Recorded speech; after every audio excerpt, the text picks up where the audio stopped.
Hello everyone, this is Robert, and this is my horizontal metal cutting bandsaw. I really like it, but there is one thing I don't like about it, which is the vertical table. It is less than ideal. This thing is really flimsy, not square. The miter slot is terrible, so it's time to make a new one. So in this video, we're going to be doing exactly that.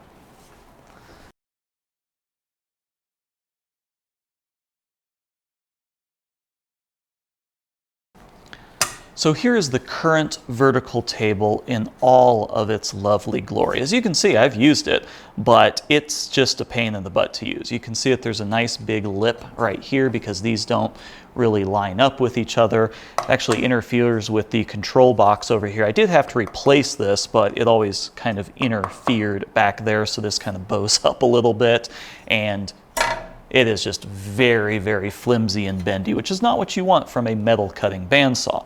It has two attachment points right there, and that's really the only 2 points that I can use for attachment, so that's going to be a bit interesting. And it's also a little bit too small. This measures about 9.5 by about 9.5. So, you know, it's not tiny, but I'd like it to be just a little bit bigger. The issue is you run into the arm over here if you get too big. It's kind of hard to see from this angle, but if your workpiece gets much beyond here, you're just going to hit inside there. So I can't really extend it that much. I can maybe go a little bit here and a little bit there. I don't need to cut big things on it. The other thing is this miter slot for the miter gauge. This thing, this thing is terrible. It's very curved. This wasn't pressed very square, and it doesn't really fit anything that I have. It originally had a miter gauge here, but I threw it away because it was just absolute garbage. This is the really nice metal one from my sander, and this also works on my table saw. It doesn't fit, mostly because this metal is just not thick enough. It's not tall enough to accommodate this. So I want to be able to use this miter gauge on the new table. So let's get the paper and pencil and get some measurements, and I'll show you what I'm coming up with for a design.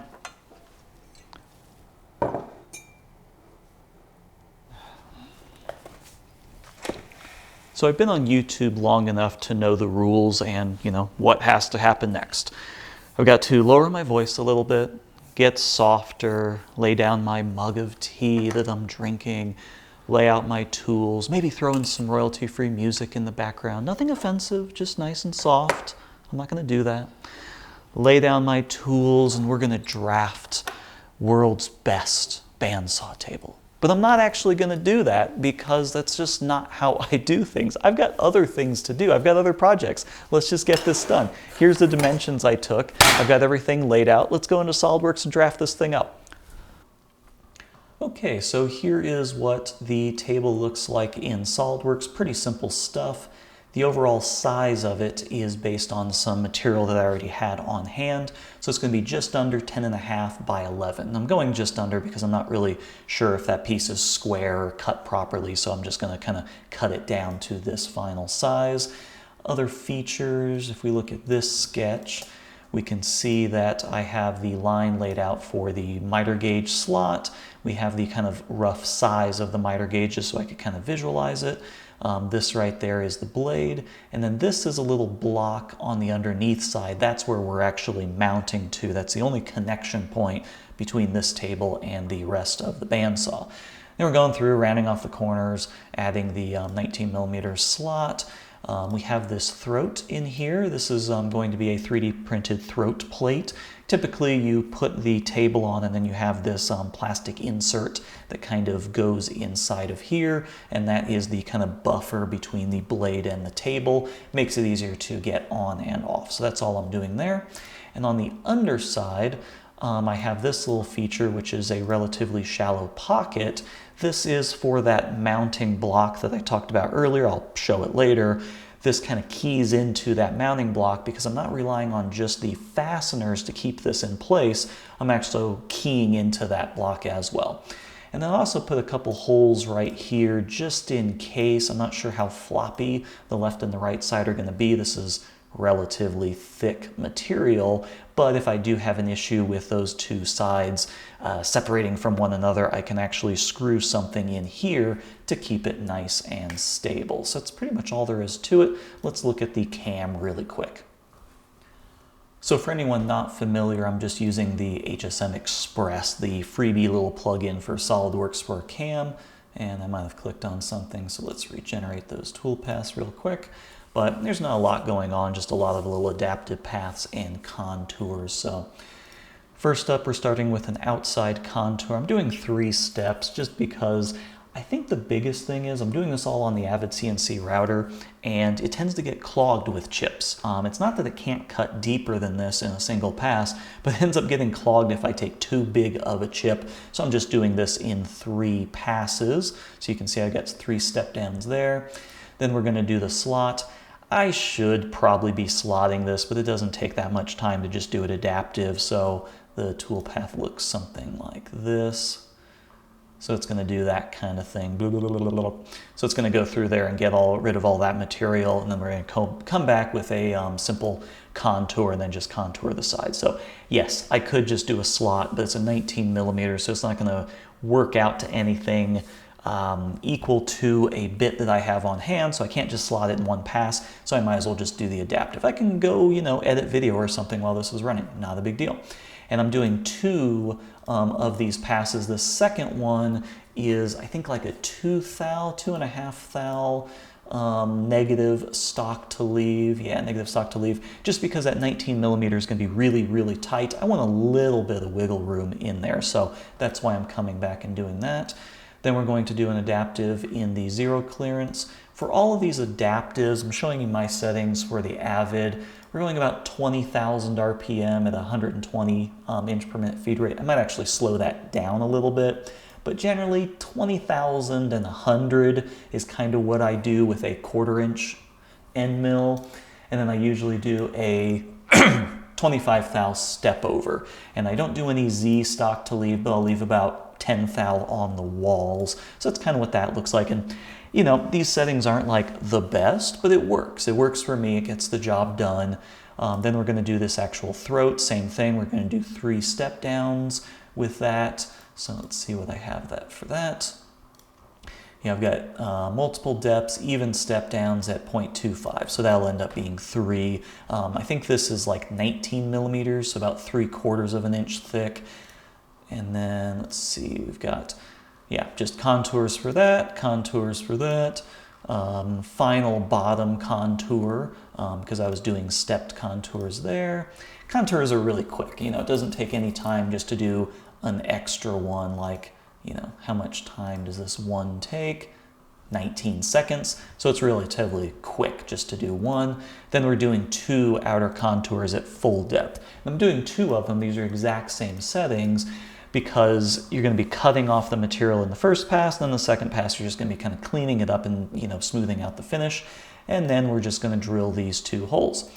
Then we're going to flip the whole thing over, and pretty simple, do an adaptive there, and then do a contour there. Nice and simple. I don't have the toolpath for drilling these out, but yeah, I'll just drill those out. So pretty simple stuff. Let's do a prototype out of wood and see what that looks like and test the fit.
So here is the MDF Prototype. Looks pretty good. I wish this was a little bit bigger, but this is the material I have on hand, and it's a relatively thick and expensive piece of aluminum, so I'm not going to rebuy anything for the larger size. Back here you can see there's a bit of a weirdness, and this is because I have like gorgeous handwriting and I transcribed something bad into SolidWorks, so I cut it a little bit too short, corrected that, changed the model, and this is the actual size, so there's just that little cut back there. Ignore that. The channel, remember in the video where I talked about the cam having the -2.5 thou clearance? This is why. This fits beautifully, but at the same time it's also a little bit too tight to use, so that extra 2.5 thou worth of clearance will be nice. I didn't have it on this. I don't film everything in order, but that's why I end up adding it, is because it's just a little bit too tight. It's a perfect fit, but we don't want a perfect fit. Throat plate works really well. You can't really get it out of there without, well, I gotta see how to do it, but yeah, you just gotta pop that out. Throat plate looks nice. I don't have the right fasteners up there. And yeah, everything looks pretty good. It's actually quite sturdy, a lot better than it was before. And for a lot of this stuff, I did 3D printed prototypes when I was doing the initial design, because it's really easy to just let the 3D printer do its thing overnight, test some dimensions, test the slot, stuff like that. And then for the underneath side, I tested that little cutout, and I'm going to show you that here just in a second. Tested that cutout, tested the dimensions, and figured out what worked best for that. And yeah, so let me take this off and I'll show you the connection points.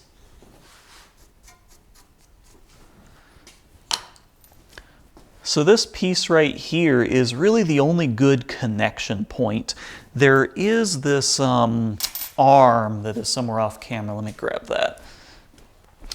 There is this arm, and I forgot where it connects. It connects somewhere in here, and it's supposed to help out with the table, but it doesn't really help out because it has to be bent just perfect, and you actually need to undo some things, so it just kind of got annoying. So I am just using this post. I've tried to figure out somewhere else it could go, but this is the only fixed point because this also adjusts and comes in and out.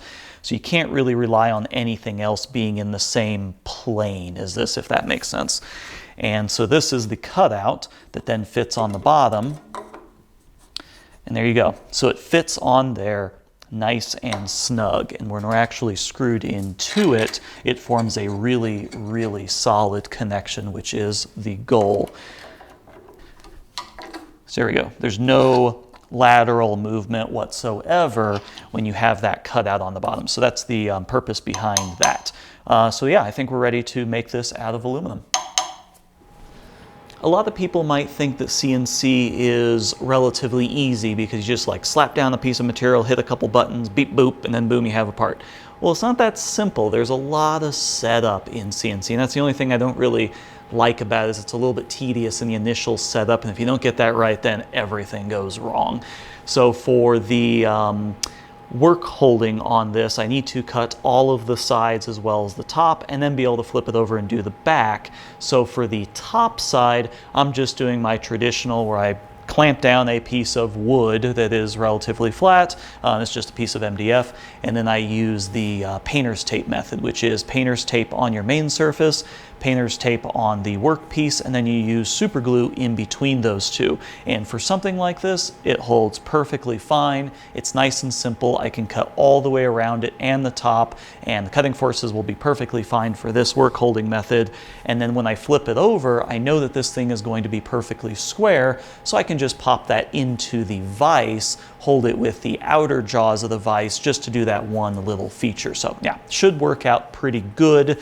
The painter's tape method doesn't really work well if you need to flip it over and re-register it, because obviously there's no good way to register it once you flip it over. But painter's tape works perfectly for this. Just set the arbor press on top to give it some downward pressure and let that dry, and then we can start cutting.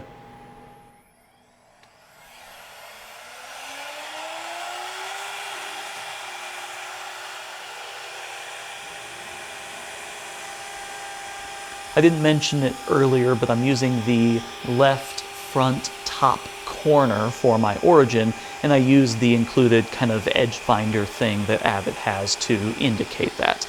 It's kind of maybe one of my least favorite aspects of the Avid. I wish I could just throw in a probe, like a Heimer or something like that, but using a collet to put in a probe is kind of annoying. So until they come out with like an auto change spindle, I'm gonna just kind of stick with this. But yeah, it worked out just fine. And I can go around and do the outer adaptive clearing and then, you know, do all the other operations after that. But everything went off without a hitch.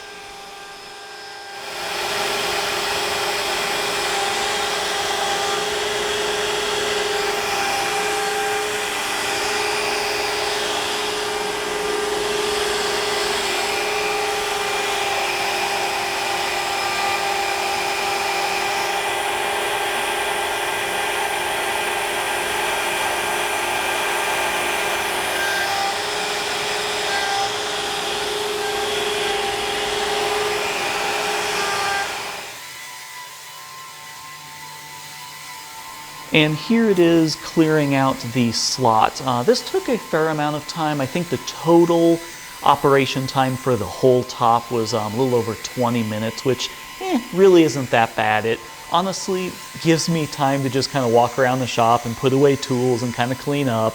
You know, 20 minutes really isn't that big of a deal, and that's, you know, 90% of the CNC effort of this whole thing is that list of operations. So really wasn't that bad. I could have done the slot like I said, but anything over a 1/4 inch starts to get a little bit sketchy with the Avid, so the slot really wouldn't gain me that much, so I'm just doing the adaptive, and it worked out just fine. I just went and cleaned it up with a couple contours afterwards, and everything was good.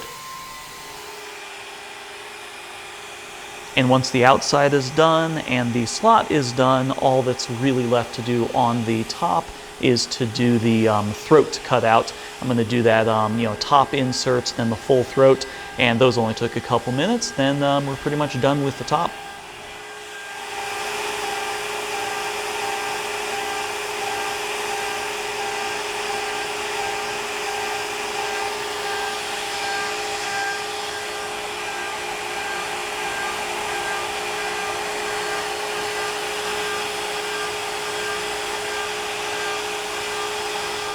Okay, so everything's done and it all looks pretty good. I'll give you an idea of surface finish here. This is the outside contour, so you should be able to see a pretty good reflection in there. So yeah, overall that's pretty good. The front edge looks pretty good as well. Not perfect, but pretty darn good for just a CNC router. And let's test the fit of the miter gauge slot. Oh, that's nice. See? So it should move very freely. And you get just the tiniest bit of movement, which is what's allowing it to slide freely. So yeah, that feels fantastic. No real movement side to side, just like a couple thou maybe. So yeah, I like that. Now let's test the clearance insert.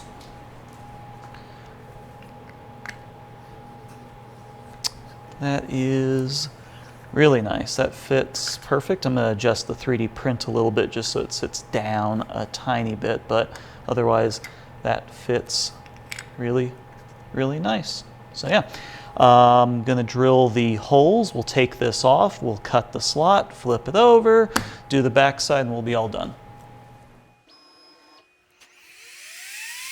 For the underneath side, all I need to do is machine out the pocket for the mounting and then peck the location for the 2 screw holes that I may or may not eventually end up using. Finding the location is a bit different for this because I really only care about this being relative to the screw holes. So what I do is I line up the end mill with the hole that I just drilled, and then once everything's lined up, I just type in that location in the DRO. Nice and easy. So I don't really indicate off the edge or anything like that. I'm just indicating directly off the hole, so just taking the time to line that up. And yeah, that's about all there is to the actual machining of this.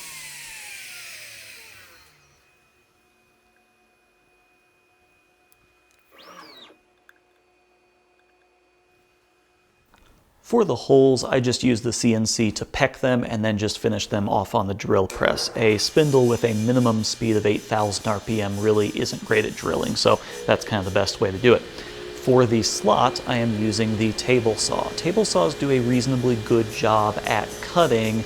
You just have to make sure everything is set up properly, get the fence set up right, make sure your blade's sharp and in the right position, and pay attention to the feed rate that you are pushing into the blade. All of that being said though, it's, pretty decent. It just makes a lot of mess. It throws chips everywhere and you will just be absolutely covered with chips, even if you have dust extraction on like I do. It's just really, really messy. But it works and leaves a very clean cut.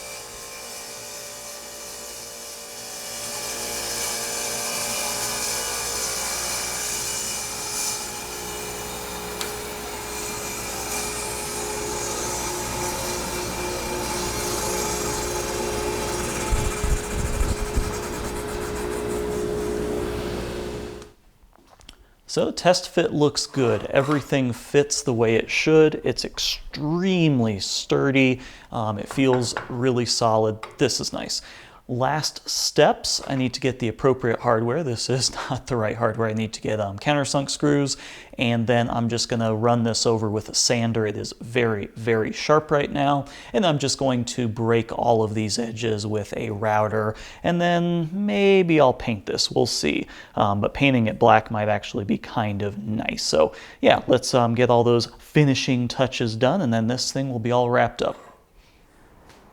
After machining everything, the edges are pretty sharp, and I'm going to be handling this a lot, so I decided to break all the edges with my little palm router. This thing's pretty nice, and I just have a small round over bit. I could have, and maybe should have, done all this on the CNC, but sometimes it's just nice to do things by hand, and I want a little bit more practice with this tool because it's relatively new for me.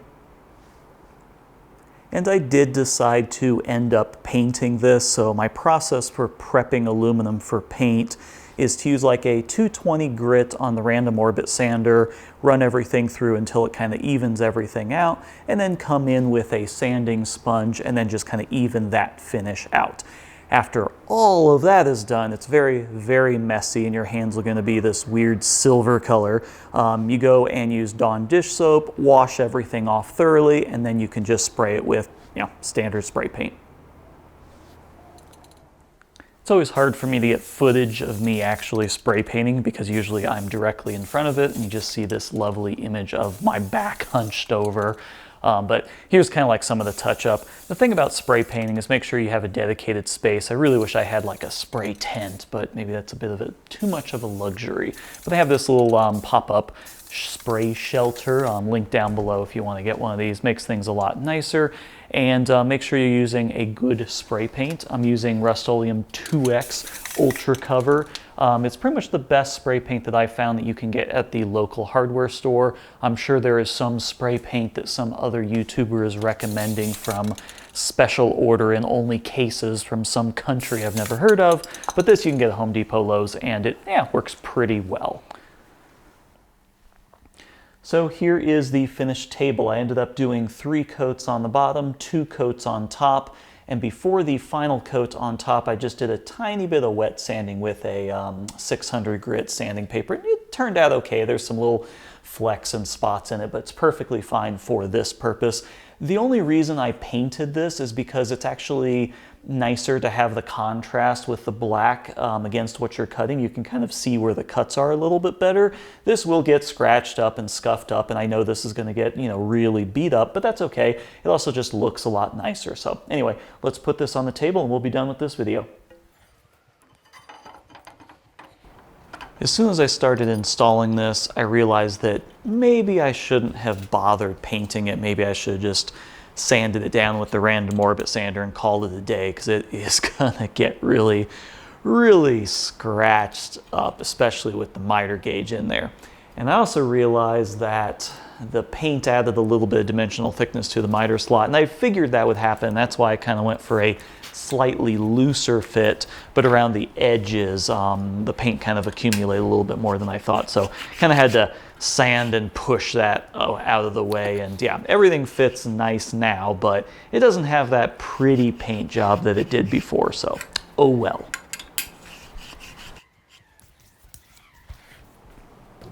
So here is the table all mounted up, and it is extremely sturdy. I have this whole bandsaw on these kind of rubber casters, so the whole thing kind of wobbles and tilts a little bit, but the actual table itself is very solid, and with a little bit of sanding on the inside of this, this is nice and super smooth. It's just obviously wearing all the paint away, which is gonna happen. But when you're cutting metal or something like that on this, it's nice to have that contrast against the black. So I don't know, I'm still gonna keep the black. I'm not gonna sand this all off. But yeah, overall, everything looks good. And this is gonna be a really nice addition to this bandsaw, and I do have a project coming up that's going to be using this, so that'll be nice. So as always, thanks for watching. Check out all my more recent videos, hit subscribe, do whatever you got to do, and see you in the next video. Thanks for watching.